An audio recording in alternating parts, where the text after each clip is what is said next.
my father passed away in March. He was about to organize our wedding. So I'm going with Jeff to take the ashes of my late father to the Ganges. We decided to stay for a month.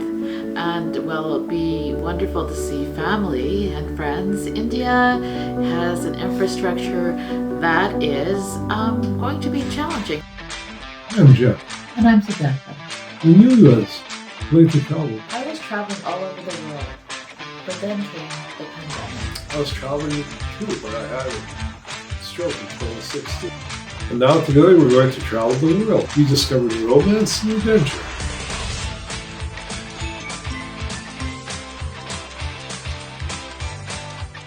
I'm excited to bring Jeff, my new husband, to Delhi, or Dili as people call it here.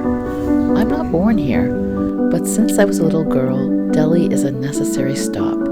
It represents my parents' land, my family, and our traditions. Delhi is the showcase of all of India.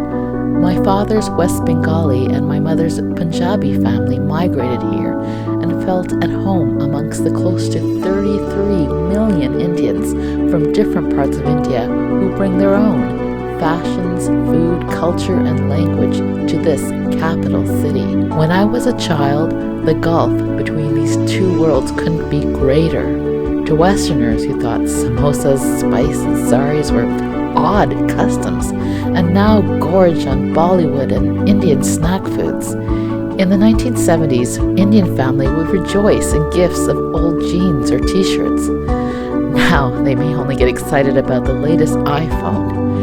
In Delhi, the development is obvious, and there is an app for desires that you didn't even know you had.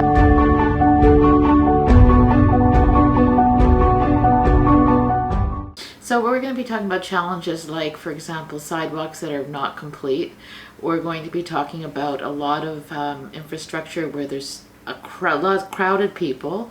We're also talking about things that are not necessarily clean, and tons of people who are going to be, especially for a man who's not South Asian, they're going to be pulling at him and trying to get his attention and ask for money. So Jeff, what do you feel about all of that? It will be challenging, but my confidence was a bit boosted since I came back from Greece. So it will be challenging, but I have to accept that I'm not going to let the challenges define my whole existence. Arriving in Delhi, the first thing that you notice very clearly after the excitement of landing is the smell of the air, the fog or the smog of Delhi before you even open the door of the plane. So, concerns that I did have though were, will I be overridden by people? Will people bump into me? Will they knock me over? Will I be able to navigate things that are not the same as they are where I come from? I was naturally concerned about mobility and safety. I'd say the first steps I took, the first 100 steps in India were the hardest. I'm so careful, so cautious, watching every single step for cracks, crevices. Those were the hardest, but they were also very exciting. I go up the steps in the restaurant, and it was easy. Went in there, had my first meal with the family. I was elated. I really was completely happy, but I was looking at it with fear, trepidation, and total excitement.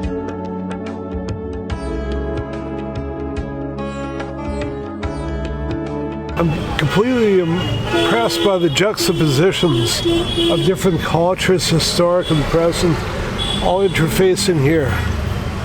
And I'm also kind of totally impressed. I say impressed, not totally in a positive way, but in a neutral way, over the teeming numbers of people, vehicles.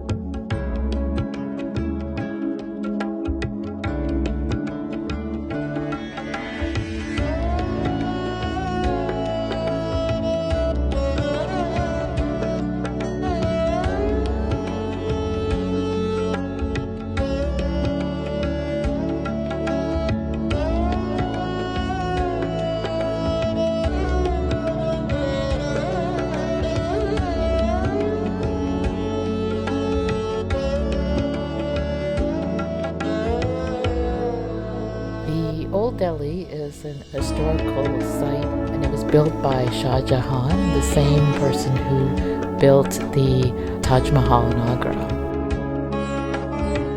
Old Delhi is like a scene from, it's totally another world. You will see streets and the marketplace.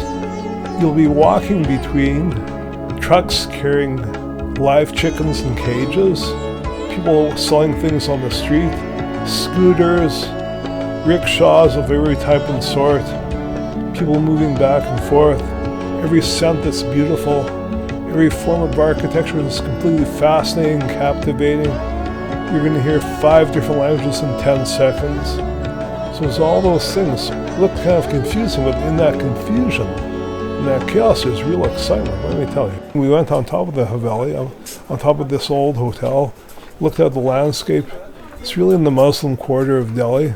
See, I didn't want to use a wheelchair at all on this trip.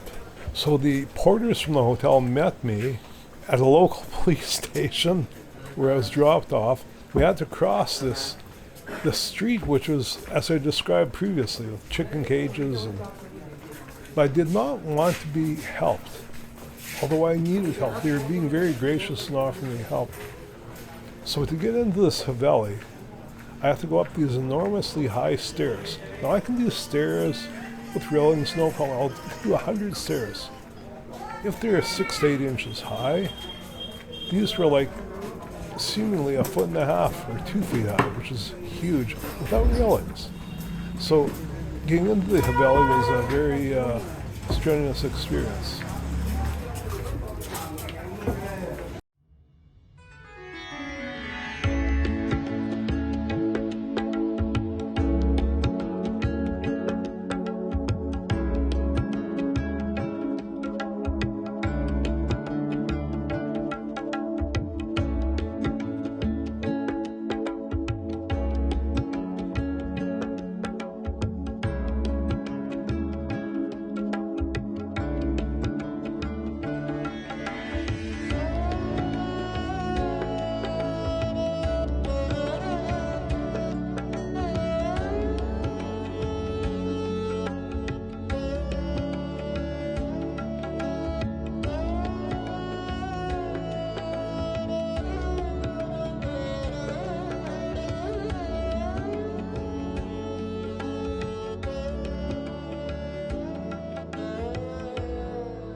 Come travel with us. Please subscribe to our channel, Here's Travel. So do it.